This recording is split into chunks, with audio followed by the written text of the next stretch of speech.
आंदोलन स्थगित होकर 12 अक्टूबर तय होने के बाद जो प्रतिक्रियाएं, जैसी प्रतिक्रियाओं की उम्मीद थी वैसी ही प्रतिक्रियाएं मिली हैं। बहुत सारे साथियों ने इस फैसले को ठीक कहा क्योंकि परिस्थितियां अनुकूल नहीं थी। कुछ लोगों ने अपनी आदत के अनुसार कमेंट किए। अब चूंकि उन कमेंट्स का जवाब देना, उन पर चर्चा करना कोई मतलब नहीं है, क्योंकि अगली तारीख अपन लोग तय कर चुके हैं। ये बात सच है कि भोपाल में बगैर अनुमति के कार्यक्रम करना बहुत कठिन काम है, बहुत मुश्किल काम है और अपने लोगों को परेशान करने जैसा है। इसलिए हम लोग 27 जुलाई जब काफी बारिश हो रही थी, क्योंकि हम लोग अभियान चला रहे थे, अभियान चलाते हुए हम लोगों ने 27 जुलाई का कार्यक्रम तय किया था, लेकिन बारिश के कारण और विधानसभा सत्र शुरू होने के कारण अनुमति नहीं मिली। हम लोगों ने उस कार्यक्रम को भी आगे बढ़ाया था और 7 सितंबर किया था। 7 सितंबर की भी कुछ अलग तरीके की परिस्थितियां थी। पुलिस के कई अधिकारियों से बातचीत हुई और बातचीत होने के बाद उनकी तरफ से हमको ये भरोसा दिया गया है कि आप अगली कोई तारीख बता दीजिए, हम नीलम पार्क में आपको अभी से अनुमति दे देंगे। उनके इस भरोसे पर हमने 12 अक्टूबर की तारीख अपने कोर कमेटी के लोगों से चर्चा विचार विमर्श करने के बाद तय किया और जिसकी अनुमति का लेटर भी लगाया और अनुमति भी 2-4 दिन में हमारे पास आ जाएगी। ये हमको उच्च अधिकारियों ने भरोसा दिया था और वो अपने उस पर कायम भी है। 2 दिन में उनके कई बार फोन आए कि आप 12 अक्टूबर का लेटर लगा दें जिससे आपकी अनुमति मिल जाए। इतनी गंभीरता अधिकारियों की तरफ से पहली बार देखी गई है।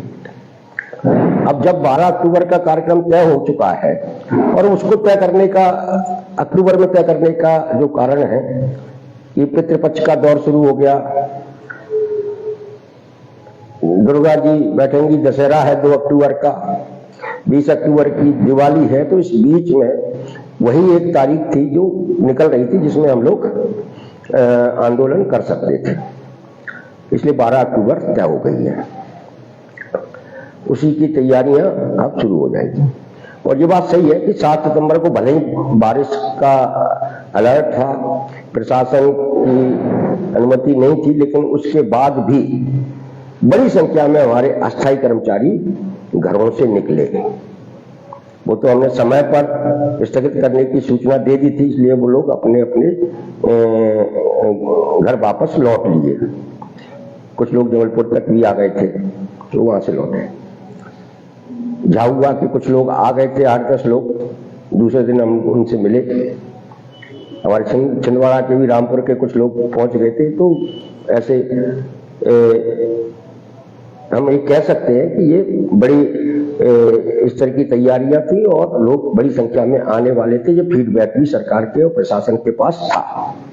अब प्रशासन चाहता है कि भाई ये जो फ्लो बना है, इस फ्लो को खूब उनको ठंडा किया जाए। ये उनकी रणनीति है और रणनीति इसलिए भी है कि सरकार कतई नहीं चाहती कि इस मुद्दे को हम उठा रहे हैं, उस मुद्दे पर कोई व्यापक कोई आंदोलन खड़ा हो और इसकी कोई व्यापक चर्चा समाज के अंदर, लोगों के अंदर हो।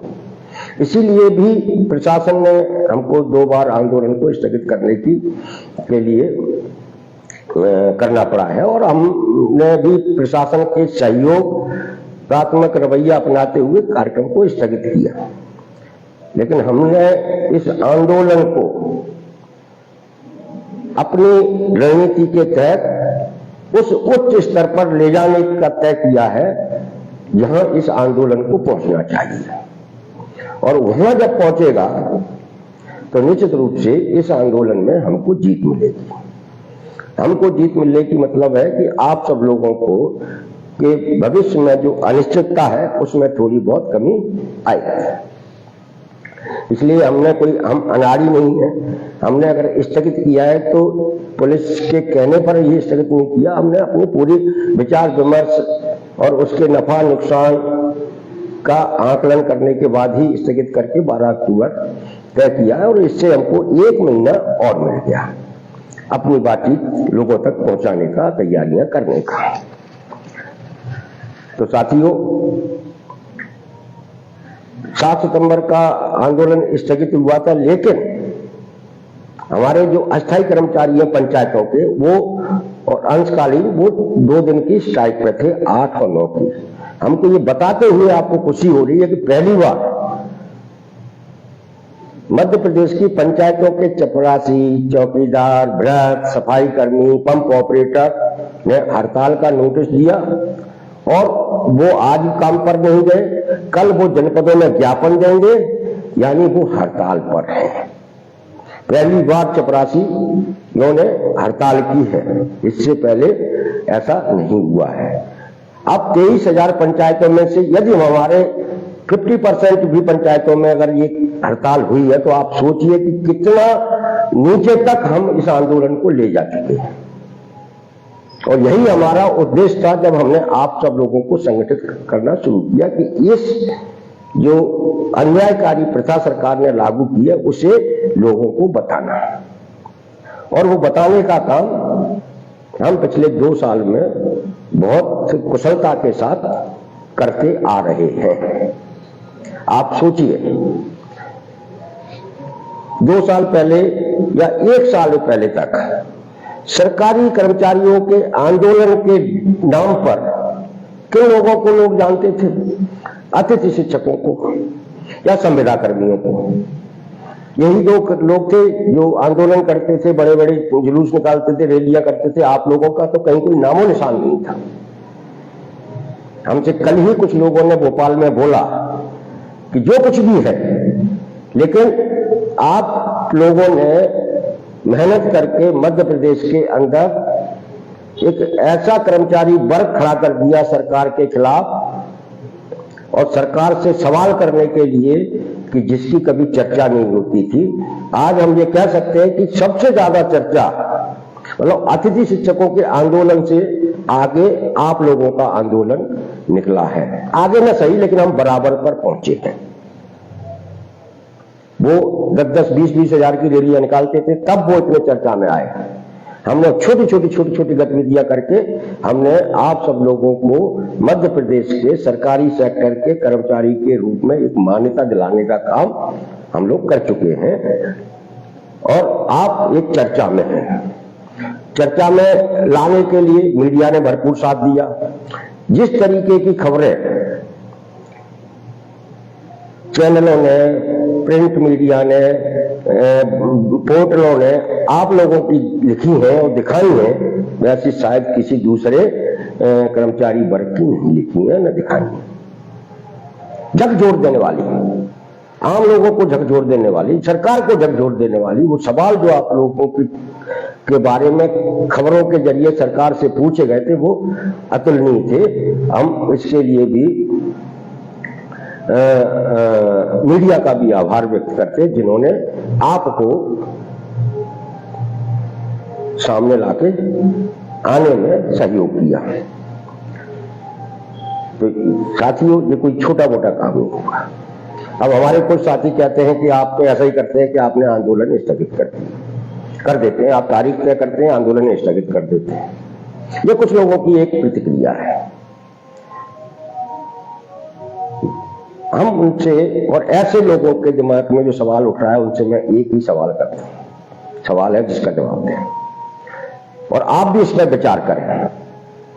हमने कभी ये नहीं कहा कि हम भोपाल को में लाखों लोगों की रैली करने वाले हैं और लाखों लोग आ रहे हैं, लेकिन हमने आपके मुद्दे को जितने व्यापक स्तर पर उठाया है और लोगों ने उसको जिस तरह स्वीकार किया है, उसके कारण आप चर्चा में आए हैं। हमने पहली रैली 6 अगस्त 2023 को की थी नीलम पार्क में। आप लोग में से कुछ लोग आए होंगे, प्रभावशाली रैली थी। उस 6 अगस्त 2023 से आज अपन 8 सितंबर 2025 में बैठे हैं, 2 साल हुए हैं। इस 2 साल में हम लोगों ने इंदौर में एक प्रदर्शन किया, 5 प्रदर्शन हमने भोपाल में किए। सीहोर से 9 सितंबर 2023 को तिरंगा रैली निकाली। इन 5-6 प्रदर्शन हम लोगों ने किए और सब प्रभावशाली प्रदर्शन हुए। संख्या भले ही कम रही या ज्यादा रही, कौन आया कौन नहीं आया ये हम चर्चा का विषय नहीं है, लेकिन हर आंदोलन हमारा चर्चा का विषय बना। न्यूनतम वेतन के सवाल से लेकर नौकरी में सुरक्षा तक के हमारे जो मुद्दे थे, उन मुद्दों को लोगों ने जायज बताया, सही ठहराया और उनको हमको उठाने में मदद भी की। 6 प्रदर्शन करने की और जिला स्तर पर भी 3 ज्ञापन दिए गए 3 बार इन 2 सालों में। इतनी आंदोलनात्मक गतिविधियां मध्य प्रदेश के किसी राजनीतिक दल ने भी नहीं की होंगी जितना हमारे ऑल डिपार्टमेंट आउटसोर्स सफाई कर्मचारी मोर्चा ने की है। और इन गतिविधियों के कारण ही आज मध्य प्रदेश के अंदर और पूरे देश के अंदर आउटसोर्स एक मुद्दा बना है। आप 2 साल पहले तक भी थे, कौन बात करता था आपकी? कहां बात होती थी? कहीं सुनाई देते थे? नहीं। लेकिन आज आप किसी भी सोशल मीडिया के जरिए और हमारे विचार के, हमारे तरीके के जितने लोग हैं उनसे संपर्क करके हर जगह इस मुद्दे को उठाया है, क्योंकि ये लड़ाई अकेले मध्य प्रदेश के लोगों की नहीं है, ये लड़ाई पूरे राष्ट्रीय स्तर की लड़ाई है। और इसमें हम बार बार आपसे कहते हैं कि आपका थोड़ा सा योगदान लाखों लोगों की जिंदगियों को संभाल सकता है। थोड़ा सा योगदान, यदि आप थोड़ा थोड़ा योगदान इसमें करते रहेंगे इस आंदोलन में, तो निश्चित रूप से ये जो युवाओं के भविष्य को बर्बाद करने वाली, उनकी जिंदगी को जहन्नुम बनाने वाली जो नीति है आउटसोर्सिंग वाली, वो खत्म होगी, सरकारों को खत्म करनी पड़ेगी। और आंदोलन सिर्फ ये नहीं कि हम लोगों ने आंदोलन किया, आप लोगों को याद होगा, आप लोग भूल जाते हैं, आप लोग सिर्फ उतना, आप लोगों उतना ही याद रखते हैं जितना आपके मतलब का है। और हम ये भी हमको यही पता है कि आप लोगों की मुश्किलें इतनी अधिक है, परेशानियां इतनी अधिक है कि आप सिर्फ अपने तक सीमित करके रखना चाहते हैं। लेकिन आपको याद हो, जो लोग आज हमसे सवाल करते हैं कि साहब आप तो धरना आंदोलन को स्थगित कर देते, 2 बार ऐसा हुआ है और वो भी अगली तारीख के लिए हम लोगों ने घोषित कर दिया। लेकिन आपको याद हो 9 जुलाई, अभी 2 महीने पहले की, पूरे देश के अंदर मेहनतकश वर्ग ने, मजदूर वर्ग ने, उसमें अस्थायी कर्मचारी भी था, आउटसोर्सिंग भी थे, ठेका श्रमिक भी था, कारखानों को परमानेंट कर्मचारी भी था, जब एक राष्ट्रव्यापी हड़ताल हुई थी, जिसके अंदर भी मुद्दा ये भी था कि भाई ये ठेका प्रथा खत्म होनी चाहिए, सरकारों को नियमित रोजगार देना चाहिए। यही मुद्दा था 9 जुलाई की हड़ताल का। आप में से बहुत कम लोग ने इस हड़ताल को में हिस्सेदारी की थी। हमने अपने दूसरे एक संगठन है मनरेगा के मैट और मनरेगा मजदूरों के जरिए उस आंदोलन में हम हिस्सेदार बने हैं। हमारे कुछ आउटसोर्स अस्थायी कर्मचारियों ने भी कई जिलों में अपनी उपस्थिति दर्ज कराई थी। उस 9 जुलाई की हड़ताल में कितने लोगों की हिस्सेदारी पता है? मतलब केंद्र सरकार की रिपोर्ट थी कि 9 जुलाई की हड़ताल में पूरे हिंदुस्तान के अंदर 15 करोड़ लोगों ने सीधे सीधे हिस्सेदारी की थी।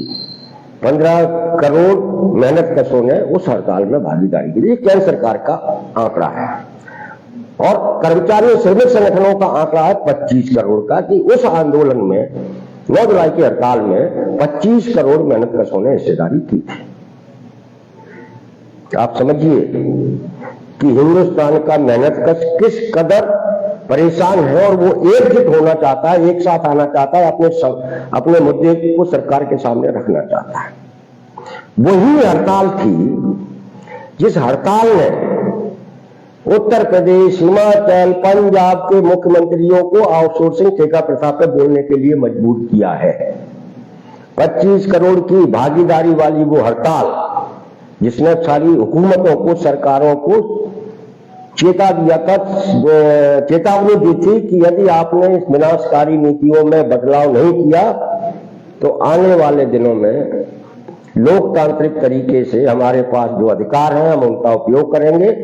आप समझ लीजिए, योगी जी जैसे मुख्यमंत्री जिन्होंने 40,000 रुपए वेतन लेने वाले शिक्षा मित्रों का वेतन 10,000 कर दिया था घटा के, उनको भी आउटसोर्स सेवा निगम जैसी चीज बना दिया। हालांकि उसमें ज्यादा कुछ नहीं है, वो मध्य प्रदेश का सैड मैप और वहां का आउटसोर्स सेवा निगम सेम है, लेकिन उनको बोलना पड़ा, भाषण देना पड़ा और कुछ करना पड़ा। क्यों? क्योंकि 25 करोड़ मेहनत कशों ने 9 जुलाई को सरकारों को अपने तेवर दिखा दिए थे। अब रहा सवाल मध्य प्रदेश का। मध्य प्रदेश में भी 9 जुलाई को जितनी ताकत है, जिसकी जितनी ताकत है उस हिसाब से गतिविधियां हुई। लेकिन मध्य प्रदेश के अंदर क्या है कि ये जो हमारा अस्थायी आउटसोर्स कर्मचारी है या जो ठेका मजदूर है, कारखाने का मजदूर है या दूसरे जो है, उनके अंदर सरकारी संगठन पहले से बहुत काम कर रहे हैं और वो ताकतवर भी है, उनका बड़ा नेटवर्क है, इसे नजरअंदाज नहीं किया जा सकता। हमने एक व्यापक मोर्चा बनाकर यदि आप सब लोगों के सवालों को उठाया है, उनसे बाहर निकाला है, तो ये कोई छोटा मोटा काम नहीं हुआ है। जिस मध्य प्रदेश में 20 साल से ये अन्यायकारी प्रथा लागू होती चली गई, कोई बोला तक नहीं। वो क्या और डिपार्टमेंट जब सीना तान कर इस व्यवस्था के खिलाफ, इस प्रथा के खिलाफ बोल रहा है तो वो सहन कर लेंगे या वो खुश हो रहे होंगे? नहीं, वह भी हमारे इस आंदोलन को कहीं ना कहीं कमजोर करने की कोशिश करते हैं, इसको में फूट डालने की कोशिश करते हैं। और जो एकता बन रही है, व्यापक एकता जो हम बना रहे हैं, उस एकता को तोड़ने की कोशिश भी करते हैं और कर रहे हैं। बहुत सारे कर्मचारी संगठन जो काम करते हैं उनको तो ये समझ में नहीं आ रहा कि ये कर क्या रहे हैं। सरकार ये चाहती है कि जितने भी नाम के कर्मचारी हैं वो अपने अलग अलग आए, ज्ञापन दें, धरना दें, प्रदर्शन करें और चले जाएं। लेकिन हमने क्या किया, इसके विपरीत काम किया। हमने कहा नहीं, सब अलग अलग आओगे तो आपकी कोई वैल्यू नहीं है सरकार में। अगर सब इकट्ठे आओगे तो आपकी सुनी जाएगी। और जो हमने इकट्ठा करना शुरू किया, उसी के बाद आप मुद्दा बने हैं, आपकी चर्चा होना शुरू हुई है। लोगों को ये पता चला कि पंचायतों में जो लोग काम करते हैं, चौकीदार, पंप ऑपरेटर, वृत्त, 3,000 रुपए मिलते हैं। और जब लोगों को ये पता चला तो लोगों ने सरकार से सवाल करना शुरू किया, क्योंकि ये लोग जिनके साथ काम करते हैं, सरपंचों के साथ, सरपंच भी तो किसी न किसी पार्टी के हैं, बीजेपी या कांग्रेस के, तो ये सवाल उठे, सरकार के पास पहुंचे। जब हमने ये सवाल उठाया कि अंशकालीन कर्मचारी जो 10-10, 12-12 घंटे काम करता है, पूरी जिंदगी खपा दी, इनकी उम्र 55 साल, 58 साल, 60 साल की हो गई, अभी तक 5,000 रुपए मिल रहे हैं, जिसमें महिलाएं सबसे ज्यादा हैं, ये सब चतुर्थ श्रेणी कर्मचारी हैं, तो किसी ने भी सरकार को शाबाशी नहीं दी होगी। सरकार से उल्टा पूछा होगा कि भाई ये क्या है। और इसी तरीके से स्वच्छाग्राही आपने काम करा लिया, पिछले 2014 से आप रखे हुए, उनको कुछ नहीं दे रहे। क्यों नहीं दे रहे? ये मध्य प्रदेश सरकार है, सरकार किसी की बापोती तो नहीं होती है, ये किसी की रियासत भी नहीं है। अभी माननीय न्यायालय, सुप्रीम कोर्ट ने कह दिया कि भाई समान काम समान वेतन का संवैधानिक अधिकार हर काम करने वाले व्यक्ति के पास है, उसे मिलना चाहिए। तो हम लोग क्या मांग रहे हैं? हम लोग तो ये मांग रहे हैं सरकार का जो तय न्यूनतम वेतन है वही दे दे इन सबको।